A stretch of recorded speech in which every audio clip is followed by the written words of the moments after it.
So what? This is now I know why you have notes. Huh? Say something. Are we going to start now? Okay. We already started. It's good to see you, pal. How's that? How's that? A good opening? All right. So we've got a lot of good shows coming up. I know that, including tonight. Yeah. Interesting guests, and going to be a little bit of our old days when we used to do an all sports show. Remember that on WHK Yeah, but I don't Radio? want to get into that. I don't want to do politics. I don't want to do all sports unless we have a super guest. We do tonight. We do next week. Right. And that's right. Next week, Dan Coughlin will be here. Yeah. That's right. And let me ask you a question. Have you perused the audience? Yes, we have someone here in the audience who's once on our show. Oh, no kidding. Oh, yes. There he is. Yeah. There he is, Brother Steve. Right. Okay. Now, I want to say. What do you mean, quiet in a second? It's time. All right. But I had a question about Steve. It's important. It's important, Bob. We'll get to it. Live from Corky and Lenny's Restaurant and Delicatessen in Woodmere, Ohio, we are the fabulous Boomer Boys. Oh, salute! All right, I'm Bob Snyder. This is my friend from the 4th grade, Bruce Bogart, and we are becoming the #1 podcast, webcast, whatever you want to call it, in Northeast Ohio for baby boomers. All right. So keep watching. Hey, Bruce. Yes, sir. Before we went on the air here, you were talking to me about a special guest that we've had on the show already this year. Well, Steve Oppenheim. Can we? Take a he's look here. at him. Everybody There he is. remember? Well, if you missed the show that Steve was on, he won over $30,000. Not here. Not here. No. But on Jeopardy, he won $3,000. So we're glad. And you can tell he has a good appetite at Corky and Lenny's, right? You got a shot of what he's eating tonight. Did you want to? I just want to know if is he here because he enjoyed our show, or is he here because he's related to tonight's guest? Oh, well. I mean, I don't know. Little of both. All right, fair enough. It's funny. You were starting to ask me a question about. That was it. No, about the history of today. There's a history. Well, we were talking about Woody Hayes having died on this day. I was wondering if Steve knew that. I thought you were going to. If he doesn't, he knew it. He knew it? Tell him you knew it. Nod your head. Yeah, pick yourself up from your food and nod your head. See. Yeah, Woody Hayes, everybody knows that stuff. Okay. I didn't know this was the date, but okay. Well, as long as you knew. All right, as long as you knew. We've had a lot of interesting guests over the last 17 or so episodes. And we thought this might be a good time for those of you that have been watching, if you want to do a little binge watching of our show. We thought we'd remind you who some of these people are. For example, Bruce, who are some of the favorite people you want to mention? Ramona Robinson. Ramona Robinson? Just see, I want to see if you're paying attention. No, we did not have Ramona. We had Jan Jones. That's right. We had Mike DiBiasio. We had Rick Perella. Rick Perella. We had Robin Swoboda was our #1 first guest. We only had one first guest, Bob, so of course she's #1. Well, she was. Then we had Steve, obviously. Yes. We had Stacy Vincent last week. Stacy Vincent, right? Washington correspondent, Emmy Award winner, right?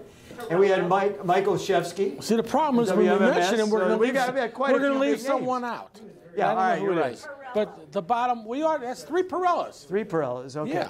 Anyway, the bottom line is, and we got a great show next week, but tonight we've got a local person who grew up here, and I got to tell you something. I would never have pushed him as someone who would work for the National Park Service. That's not why he's here tonight, by the way. No, right, okay. Well, we'll find out more about it. So let's get to it. Let's get him out here. All right, so we're going to bring him out, and you're going to hear all about this fellow's history. But right when we start, we want to show you his book. It's his latest book. And this is Scott Longert, who is a historian, I think is a good way to put it, and also, in particular, likes to write about the Cleveland Indians. So let's bring him out, everybody.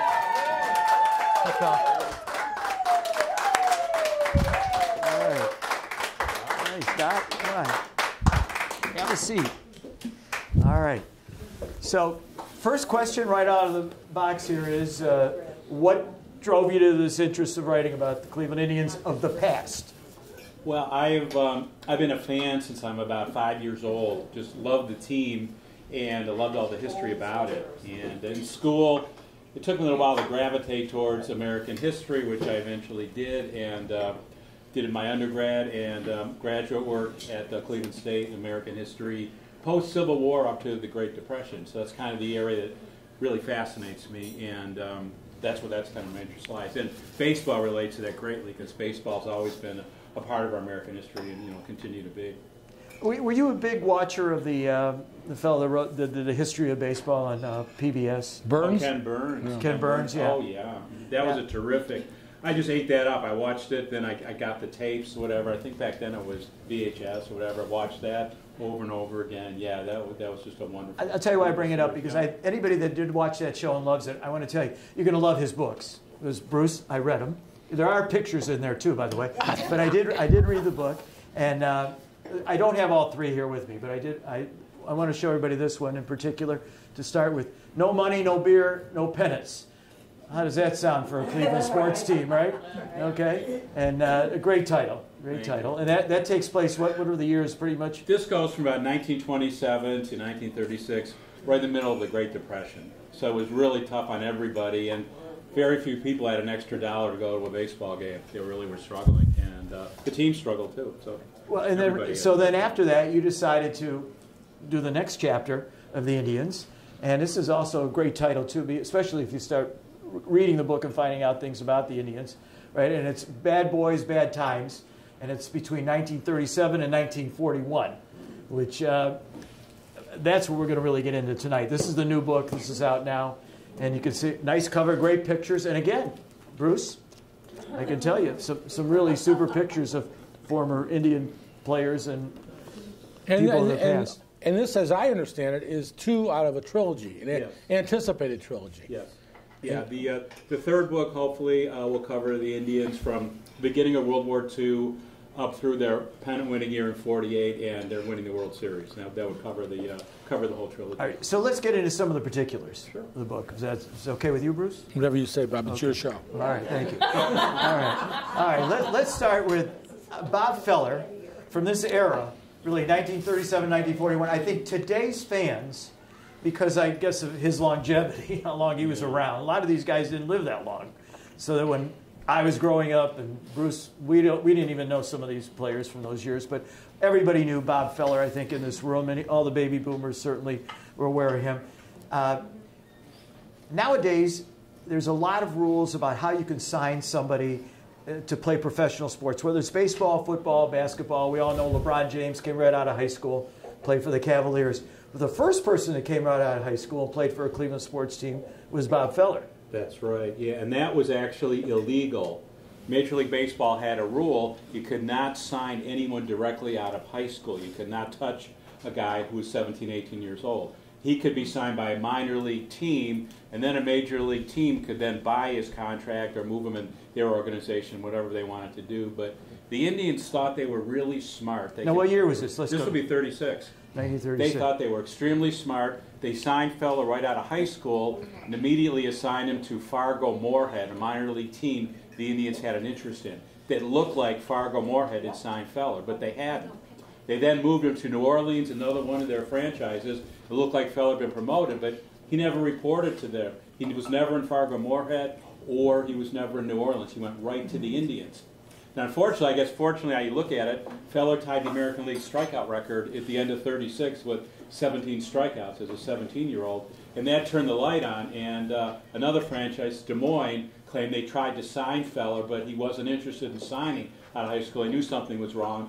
Got investigated by the commissioner of baseball, Judge Landis, a very tough, iron-fisted character, and he could have easily ruled Feller a free agent. He deliberated about it, but Feller and his father begged him to let him stay on the Indians because they really wanted to be in Cleveland, so he ruled that Feller could stay. Wait a minute. Are you saying there was a player who wanted to be in Cleveland? Oh, yeah. Not all, even back then. Believe it or not. No, even back then, they did. Cleveland was not necessarily the place you wanted to come to play. Believe it or not, yeah. So Feller stayed, but the Indians were fined $7,500, had to pay Des Moines, which was a lot of money at that time. So technically, we nearly lost Feller to free agency. The Yankees were ready to pay Feller $100,000 if he was a free agent. He would have been set for life by 1937. Yeah, and that's also people of that era.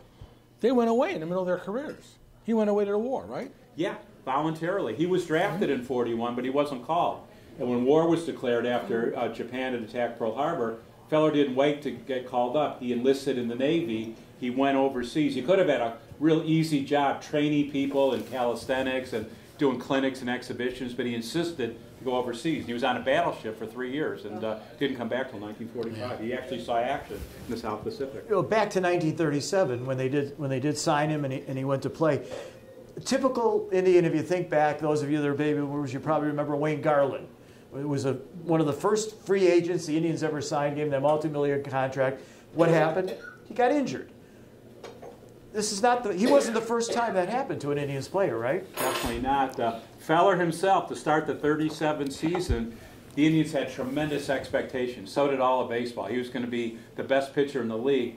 The first pitch he threw in his first start, he hurt his elbow. He was out for nearly 3 months, and the doctors couldn't figure out what was wrong. Because the X-ray technology wasn't fabulous. They thought he had strained something. The reality was he had dislocated his ulnar bone from his elbow. Whenever he tried to throw, it killed him. It looked like he'd be out for the season, but as a last resort, they took him to a bone setter. That was what they called a chiropractor in those days, right down the street from Lincoln Park on Euclid Avenue. The guy actually took Fowler's arm, he put one hand on his wrist, one on the elbow, and jerked it as hard as he could. And Fowler wrote in his autobiography, he thought he was going to die, the pain was so intense. But a day later, he felt fine. He was able to pitch again and pitch for the latter part of the season. But they almost lost him in 37 due to injury. The reason I want to bring that up, too, is there's a fellow in Cleveland, Jed Wiseman. I'm not sure if he's still around. But I think it was his father, was it? Lefty Wiseman. Lefty Wiseman was the trainer for the Indians. And Lefty Wiseman was the one that kept telling the Indians medical team that he had this guy that he thought could help Fowler. We had a chiropractor on, actually. Laurie Christian. Laurie Christian. So even back then, though, there was skepticism. We talked to Laurie about that, too. People are skeptical of chiropractors. But anyway, Lefty suggested that they go to this guy to take care of him, right? And it worked. And Jed, I got to tell you, is one of the biggest Cleveland Indians fans. I served with him on the Wahoo Club board, which we'll get to Wahoo in a little bit here. Yes. But anyway, are you still allowed to say that, by the way? Are we still? Yeah, we're You can Wahoo. still say Yeah. Wahoo? Okay. We still have the Wahoo Club. Bob Rosen is the president, I think. Yeah. But anyway, so it was. Jed used to tell stories about Lefty and the things that went out with the players because the trainer was kind of the guy when these guys would come in a little loaded. He was the guy who had to get them in shape, throw them in the cold bath, and get them ready for the ball game. So they had some great stories about that. Oh, sure. And we had some of those players, too, back in those days that weren't exactly teetotalers. Oh, yeah, definitely. The worst we had, Raleigh Hemsley was our catcher, and he was an alcoholic. And he had, the problem started when he was just, his first year in baseball, he was signed with the Chicago Cubs, or rather Pittsburgh, I should say. And on Pittsburgh was Paul Wainer, the worst drinker in all of baseball, and Raleigh fell under his wing and became an absolute drunk, and he couldn't do anything about it. He was an alcoholic, and all the teams would do, they'd suspend you and they would fine you, but that wouldn't do any good because you couldn't help yourself. And Raleigh came to Cleveland still as a hopeless alcoholic, but in '39, after he'd been suspended for the 1 millionth time, 2 members from Alcoholics Anonymous met him in downtown Cleveland when he was coming home from his suspension. This is the happy ending of the story. Good ending. And talked to him about AA in Akron. And Raleigh thought he was at the end of his rope, nothing to do. He went there, went to a meeting, checked into a hospital, and dried out for 2 weeks. The Indians covered for him. They said he had a sprained ankle, and he never drank again. He became the 77th member of Alcoholics Anonymous. Right. Another story that those are the kind of stories that you're going to read in these books that people would have no idea about. Especially in those days, there wasn't there wasn't YouTube, so like you could get away with some of this stuff and nobody knew about it. So I thought that was a good one. I do. There's so many different things in here. I just want we can only touch on them because we're limited. But one of the things that I think is so amazing was how the Municipal Stadium, the story of that, how the city owned it, and we don't know this. Most of us, I don't know how many people are alive that ever saw a game at League Park, which they've now refurbished over on Lexington Avenue. But that's really where the Indians, back in the beginning of this book, were playing all their games, right? At League Park, sure, yeah. They had a lease with Municipal Stadium that they signed, but Alva Bradley, the owner of the ball club, was a real estate guy. He was very, very smart. He insisted on an out clause. And they opened the stadium in '32, right at the start of the Depression. So there were no crowds there other than opening day. They had like 78,000 people out of curiosity. But nobody came. They were losing money, and Bradley exercised the out clause, and they left Municipal Stadium. So this is a state-of-the-art stadium built in 1932. Nobody's using it by 1934. It was a disaster. They wanted it for the Olympics, as I recall. They were originally hoping they'd get the Olympics. It didn't work out. Right. So nothing worked out at all. But gradually, when the Indians would play the Yankees, Bradley would bring him into Municipal Stadium. Everyone wanted to see Babe Ruth and Garrett. They could draw people. In double headers, they started doing it, and gradually they came back, but not full time until 1946. And here's the other thing, Bruce. You're going to like this because I know we used to play some night softball in our day, and some of us had trouble with the lights on occasion. But the municipal stadium didn't have lights to start with. And the amazing thing to me is how these owners were so nearsighted. They voted against allowing the Indians to put lights up at Municipal Stadium. Yeah, they right? did. Initially they did, yeah. Albert Bradley had to strong-arm a couple of owners in '38 to get them on his side, and to finally get the vote 4-3. Owners thought that playing baseball at night was terrible because you didn't have sunlight, it wasn't cool, fresh air, it wouldn't be good for you. They thought it was a ridiculous idea. They didn't think about the money aspect, which was kind of unusual. But Bradley was able to get approval. The first game he had, he was only allowed to play 7. They drew about 55 or 60,000 people, and then every owner was jumping on the bandwagon. I want to start having night baseball too. They realized there was a tremendous amount of money to be made, and what they didn't realize either, Bradley had mentioned it, was I think 90% of the workforce worked 9 to 5. They couldn't come to the day games except on Saturday or Sunday. Making it available on weeknights, men could go who worked. They'd bring the family too, and night baseball was born really thanks to Albert Bradley and the Indians. So you're in favor of night baseball? Oh, sure. Well, I'm just curious. So tell me, are you in favor of the designated hitter rule too? Yeah, I think so. I'd like Who to. booked him? You say it's been around since '73. Yes. You're still only. Well, you probably would have been against lights. Well, let me tell you something. Wrigley Field and the Cubs, they did all right for a long time. Yeah, but they came around. They learned their lesson. Yeah. So you probably grew up with a black and white TV, right? Of course. Yeah. All right. Do you have a problem saying black and white now when you talk about your TV? I think it's politically correct to say black and white. You can. TV. Then is it politically correct to say that the rich people had a color TV? Yeah, I think so. The well-to-do people. You really, when you think about it, you cannot like the designated hitter rule. But I do. But you're telling me, Scott, you're telling me you also like instant replay in baseball? Well, no, not so much.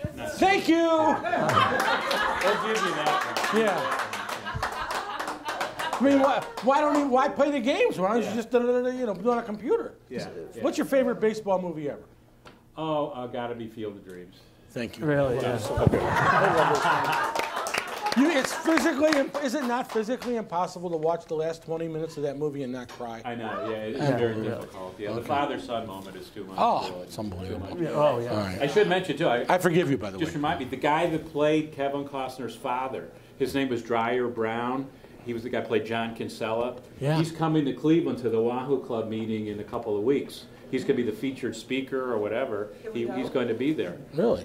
So I thought, wow, that's going to be That amazing. is cool. Yeah, that is cool. Yeah. Yeah. All right, as long as we're starting to get a little controversial, what about, you don't write about this in the book, but anyway, Chief Wahoo. No longer are the Indians going to sell hats like this. What, all right, so you're a historian. What's your take on all this? Well, I think this has been coming for a while. It's been gradual, but I think it started probably at least 10, 12, 15 years ago that Chief Wahoo was something that his time had come. And I think the Indians and Major League Baseball are trying to figure out a way to do this. And my belief is, I'm not sure if anyone other believes that too, but when the Indians were given the rights to have the All-Star game this year, in 2019, I think part of the deal was you had to get rid of Chief Wahoo to get the All-Star game in Cleveland. We're not going to put this on national and worldwide TV with the symbol of Chief Wahoo around. And I think the Indians front office, Paul Dolan, probably thought the time was right, and I think that's what precipitated it. He was going to go anyways, I think, just a matter of when. But I think the All-Star game was the one that brought it about. Yeah, I don't know how good we can see this on the cover here, but there's what the old Chief Wahoo used to look like. Now that, I think, was more of a kind of a caricature that would be offensive, to be honest with you. You think the Washington Redskins will be changing their name in the next 10 years? I'm serious. They've been fighting the fight, and they still have it. So Yeah. I don't know. I guess Daniel Snyder has a lot of power, apparently. Or else someday they'll have a Super Bowl in Washington, right? Yeah, maybe. Well, maybe. And then they won't be the Redskins anymore. Right. They'll say that. Okay. All right. Back to the book. Sure. All right. Here's another thing that I read in the book I never realized. And again, this touches a little bit on our women's rights movement. We'll talk about that. Ladies' Day. Do you realize when they had Ladies' Day back in this era, it really was Ladies' Day. They got in free. Can you imagine today telling women they could get in free to the ball games? I mean, that's, you know what I mean? Yeah, That's, you wouldn't see it today because money rules everything. Right. But back then, it was a great gimmick to get another. Sometimes they had as many as 12,000 ladies for Ladies' Day. Would double the crowd size, and the ladies would buy hot dogs and popcorn and pop or whatever. They'd contribute. They might buy scorecards too. They'd contribute to the revenue. So really, it was a win-win for everybody. And again, I give Albert Bradley credit, the owner. He saw the value in that and really pushed Ladies' Day very hard to get a lot more people in the park. And the ladies appreciated it. They were great baseball fans. And I think one of the great things that really brought home Ladies' Day was in earlier in this, in No Money, No Beer, but in the very early 1930s, the Yankees were even then hated by the Indians. And there was Ladies' Day, and Joe McCarthy, the manager, went walking to the mound to make a pitching change, and a woman stood up and fired a hot dog at him. And everybody applauded. It was like the great thing was like, the women have arrived. They're just like the men. And they hate the Yankees That's a great just story. like we do. right, and the women really did. We're the boisterous fans. There's a chapter in here about, we talk about now, remember when the Browns had the thing where Cincinnati Bengals coach came out on them, said, because they were throwing these on the field and says, hey, what do you think you are in Cleveland? Yeah. And they used to throw batteries from the bleachers, over in a Browns game. So even back in the 1930s, right? Yes. When the rivalries would grow so strong, for example, Detroit and Cleveland, where they were fighting it out. And when the Yankees were in first and everybody was trying to catch them, so Detroit and Cleveland fighting to be the second place team. And for our younger fans, there were no playoffs then. So Right. only one team from That's each it. league. One team from each league got to the World Series, so it didn't matter. So the Indians and the Tigers had this rivalry, and of course, being close to each other. And what would happen is, and I'm going to let you tell it too, but the Tiger fans. That's nice of you, by the way. Yeah. Well, I love the book. What can I tell you? I mean, it's a great story. Aren't you glad you came up? You listen to Bob? Yeah. I'm enjoying it. All right, what do the Tiger fans do? I'm sorry. You can All right, FaceTime him from sorry. home and not have to do this. All right, okay. What do the Tiger fans do? Go ahead. Well, they really started, it was September 1940. The Indians and the Tigers were fighting for the pennant. The Yankees had fallen behind somehow, which still I don't understand. Yeah, well, Ruth was gone, Gehrig was gone. Yeah. DiMaggio was there, but they had fallen out of it. And the Indians went to Detroit in mid part of September. Even when they got off the train, there were several hundred Detroit fans there throwing lemons and tomatoes at them. They had to duck and run to their cabs. When they got to the ballpark, it was very similar. Even before, they checked in their hotel. There were Detroit fans that knew which side of the hotel they were on. They had megaphones, and they're yelling, "Cry babies, cry babies." And it's another story about cry babies. But they tried to keep them up all night. The Indians players filled wastebaskets with water and dumped them on the people. So later in the month, they came back to Cleveland for the final series of the year. The Indians fans were waiting at the train station. Especially the women. The women, and they were ready to pound the Tigers. And later at the ball game, before it started, at batting practice, it was Ladies' Day on this Friday because they wanted a big crowd. They had 50,000. About 10,000 ladies were there. They started throwing lemons at Hank Greenberg in left field because he was shagging balls out there. He thought it was funny and good-naturedly picked up a lemon and flipped it in the stands, and then here came hundreds of lemons. That was the worst thing he could have done. That was the worst. He didn't mean it, but he had to run for. The game started, the same thing happened. More lemons were flying, and tomatoes. The umpire stopped the game, went to the public address system at Municipal Stadium and said, if this doesn't stop, we're going to forfeit the game to Detroit. Please refrain from throwing things. And it culminated in detectives were there and police. They were combing the stands to look for people with things to throw. There were guys in the left field grandstand with a crate of tomatoes. And like, how in the world do they get a crate of tomatoes past the ticket? Well, they didn't have X-ray machines and stuff. Yeah, in those days, you're right? lugging a crate. It goes, oh, go ahead with that. Apparently they did. And these guys saw the police coming. They decided to dump the whole thing down a left field stands, which was where the Tigers bullpen was. Bertie Tebbetts, who managed us in the 60s, was in there just sitting on a chair waiting for something. a 1,000,000-to-1 shot. It hit him on the head and knocked him out cold. So they had to bring an ambulance and police, and then fights broke out in the stands. A Troy fan had a bottle broken over his head, all bloody. They had to take him to Cleveland Clinic. This was baseball in 1940. This was rivalry back then. Right. And who said baseball isn't physical, right? Yeah, really. You know, you were talking about the Ladies' Day as being a gimmick. It occurred to me, this was not a Cleveland Indian thing. I think this was the old St. Louis team. But I thought of a gimmick could be after you finish your trilogy, do me a favor. I want you to write one more book. Eddie Goodell. Eddie Goodell, the little person. Yeah. The little person. In those days, they called him a midget. Now he's a little person. Yeah, Eddie Goodell played and walked, I think, a couple of times. I think once or twice. No official at-bats. Yeah, and then all the other teams protested and he was banned from playing anymore. Which is really, that's a lawsuit. Can you think about it? I can't play because I'm a little shorter than you? Right. In the 40s, they just let it go. But I think now, that would have been amazing. He would have got a settlement. Oh, my God. Probably come out of that with a few million. What kept you out of Major League Ball, Bob? Curveballs. Okay. Curveball. Yeah, I'm thinking also, baseball is your first love for a sport, as mine, and I think Bob's too. Baseball's my first. But you didn't grow up like Bob and I did across the street from a field. No. So I'm very serious. Where did you play ball? We played ball in the parking lot at Cedar Center behind Bayreuth. Wow. On concrete? Yeah, on concrete. You're a Heights boy. Yeah, Heights Tiger. Yeah. We played there, and also at the end of East Annisdale and Warrensville, there was a few shops up there in the parking lot. We played there too. No kidding. So we played on. We hardly ever played on dirt. If somebody's father would come out with a car and load 6 of us in there, we go to Taylor School and we play the actual crummy diamond they had there with rocks and everything over there. But yeah, played all the time, all the time, every time we could. Okay, one more story because we're starting out of time. Nowadays, the players in baseball, unlike the NBA, don't run the league. We still have the owners and. They don't run out hits either. Right. Right. Yeah. But back in this time, I know that Oscar Vitt was the manager of the Indians, and actually it was the players kind of got him fired. Yes.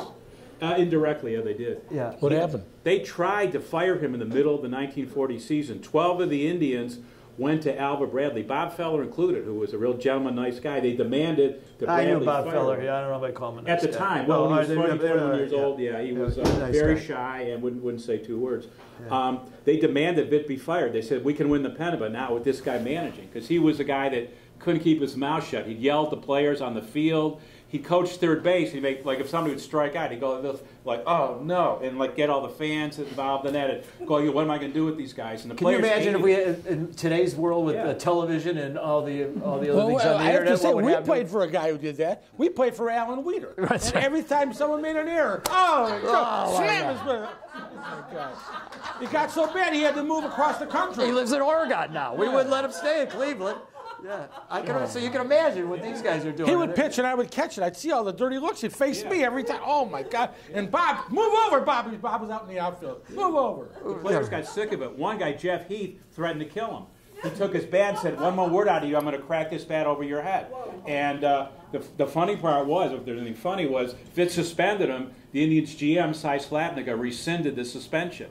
So he showed up Vitt in front of his players to give him a dose of medicine. What really did it was he got on Bob Feller's case. Feller already won 7 ball games in early June, was leading the league. He had a rough time in Boston, couldn't get anybody out, and Vitt said loudly, but everyone could hear him, he said, look at him, that's supposed to be my ace. How am I going to win a pennant with that guy? The players lost it. They were furious at the time. Feller was the best pitcher in the league. That's why he went to Bradley and demanded Vitt be fired. But he wouldn't do it. He wouldn't fire Vitt. And they nearly won the pennant anyway, so he just barely missed. And then quietly in October, Bradley announced that Oscar Vitt's contract will not be renewed. He never managed to coach in the big leagues again. So I think that tells you right there that how bad of a manager he was. You don't show up your players on the field, and he did. And the guys really got angry. And it's like the Browns have had a lot of ex-coaches that never go anywhere again. It kind of gives you an idea how good they were. They're done, how they weren't good. Yeah.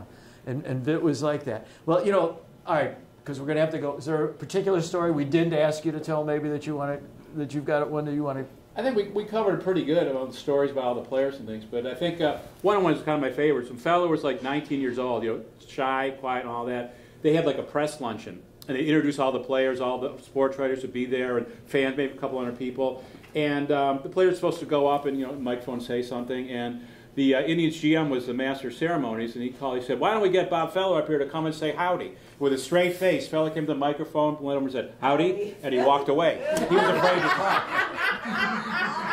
So the players cracked up, thought it was hilarious. So the next guy that called up, he went, "Howdy," and he walked away. Like, I guess Feller turned red. He didn't understand. But after that, he learned to say a few sentences, some canned stuff. But he was just a shy guy and thought that was, and fell for that. Thought that's what he should do. All right. So here's the latest book. How do you get the book? The book's available all Barnes & Noble stores, the independent stores, on Amazon online, and you can go through my website, scottlongert.com. It'll take you to Amazon. You can pick it up there, or right down the street of Woodmere. I'm sure they have it in stock now. Yeah. Well, believe it or not, we've got listeners. I spoke with somebody today that watches the YouTube broadcast from California, and he didn't go to Brush. So I thought that was pretty good. Word got out, and it's amazing. So wherever you are in the country, though, you can get this, right? Amazon, yes, whatever. And there was one other book you wrote that I didn't get a chance to read yet, and I want you to give a plug for that because that's how you picked that book to write. Oh, The Best I Could Be, about the 1920 Ball Club, or the Addie Jaws? The Addie Jaws book. Addie Jaws book. Just always from a little kid, I was fascinated by Jaws. He died at 31 from tubercular meningitis, the height of his career. When I was just a kid, 12 years old, studying for bar mitzvah, I got a present from some relatives, a book called The Glory of Their Times by Lawrence Ritter, one of the all-time great baseball books. He interviewed guys in their 80s and 90s who played ball going back to the 1890s, each guy speaking about baseball. I was fascinated, and one of the guys mentioned Addie Jaws, what a corking good pitcher, and I never heard of him. I thought I got to learn more about him. The more I did, I was just fascinated with his life. In 31 years, he really lived. One of the great pitchers, and a great sports writer. He wrote a column for the Toledo Newsbeat, covered the World Series in 1909, was destined for really great things, and he got tubercular meningitis in spring training. He died a week later. So I always thought if I could do it, I'd want to write a book. He was a forgotten guy because he died in 1911. Didn't get elected to the Hall until 1977, only because they waived the rules to let him in. He didn't play 10 years, which you had to do to get in there. So that's what motivated me, and I was able to get that book out in 1999, my first one. Okay, Bruce, you always have that last question for the guests. Well, I was going to tell you, the Bob Feller stories brought back memories to me. One of the first games I ever went to, my dad got tickets to Bob Feller Day. It was 1956, and I still have the program. It's like green, and it says Bob Feller. He saves everything. He's got the program from I've Brush kept High Bob School for 60 years. Yeah. It says Bob Feller, 1936 to 1956, and I have it. It's all black and white pictures. Oh, that's terrific. Yeah, I still have it. It's probably worth something, but I don't do it. Yeah. You know, I have a picture of Bob also, and he shows me pictures of me with my ex-wife. I got two ex-wife. Bobs. Who wants Snyder? Who wants Feller? Before we go, hey, listen. I want to thank you for coming out. Well, thank you for having me. Before we go, I need to say, get well, pair. One of our two bodyguards is in the hospital, and I want to thank Alan Zadell, who keeps me safe. And Bob, I'll let you close it out. Well, I want to make sure everybody knows that besides the fact, what a great guest for these great stories. Thank you very much. But we're going to stay in the sports realm next week, but it's not going to be really just sports. We have Dan Coughlin. Anybody that's from Northeast Ohio in particular, and really around the country, I think, Dan Coughlin is one of the top baseball, you'd have to agree with this, journalists. Yeah. And he used to be the writer in the Plain Dealer, where he covered Indians, Cavaliers, Browns, Indy 500. Dan and I have a couple of things we covered together, including a world-class boxing match here, actually. Wait. You covered something with Dan Coughlin? Yes. So we're going to talk about that. I'm coming next week just to hear that. It's a great story. Great story. But so Dan will be here next week. So we want to, certainly if you want to come down to Corky and Lenny's on Tuesday for the taping, and then it'll be on Wednesday, as this show will. And those of you watching it on YouTube know that's on Wednesday after 8 o'clock. But I think the important thing about mentioning Dan Coughlin is that he's not just going to talk about Cleveland teams, but a lot about the characters, and that's what his books are about. And he's got a new book out about the different characters he met in and around sports, and some of the oddball things they did that maybe back in the day he couldn't write about, but now it's okay because most of them are either dead or they don't care. But Bob, no one is allowed to watch the Dan Coughlin show until they buy Scott's book. I think that should be made clear right now. Right. Mandatory. Right. Absolutely. All right. So, thank you everybody for coming. I think we had a great show today. I know I loved it. I really did. It was great. And be with us again next week. And until then, we'll see you.